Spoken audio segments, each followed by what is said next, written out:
Canon blev grundlagt i 1937 af en japaner, der hed Takashi Makai.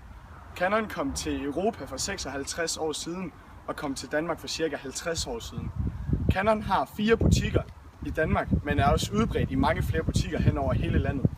Canon har hovedkvarter i Søborg, lige omkring Herlev, og Canon Danmark er en del af Canon Europe.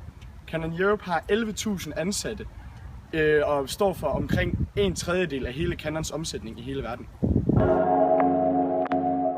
Canon Danmarks resultat efter skat i 2011 var 15,7 millioner, og i 2012 var det 8,5 millioner, og i 2013 var det 5,4 millioner, og i 2014 var det 2,5 millioner. Og deres egenkapital i 2011 var 27 millioner, og så steg den til 155 millioner i 2012, så der havde de bare masser af penge og væltede sig i penge. Og i 2013 var den på 117 millioner, og i 2014 var den på 103 millioner.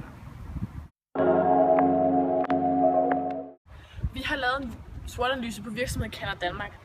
En af deres styrker, det er, at de har en meget bred målgruppe. Altså de rammer både unge og voksne mennesker. Så det er både familier, der skal bruge kameraer, det er unge, der godt kan lide at være ude og tage billeder og har en drøm om at blive fotografer. Og så har de rigtig god kvalitet i deres produkter. Canon Danmarks kameraer er rigtig, rigtig gode. Og så, man kan sige, de har ikke så mange konkurrenter. De har Nikon, som er deres ene store konkurrent. Og det kan selvfølgelig også være en trussel, at de er så dygtige, Nikon, at de laver så god kvalitet.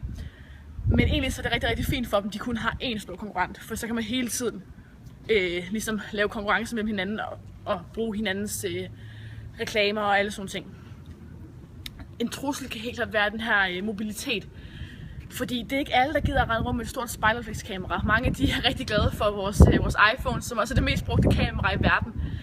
Så måske man skulle overveje som virksomhed fra Canons side af at lave noget på noget lidt mere mobilt, noget der er nemmere at tage med rundt, i stedet for de her store kameraer.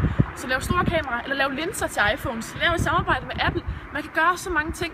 Det er i hvert fald en af truslerne, der i høj grad kan være. Og så er det dyrt. Det er rigtig dyrt. Så billigere, og så mere mobilitet. Ellers så klarer de det rigtig godt, og har en rigtig, rigtig godt produkt.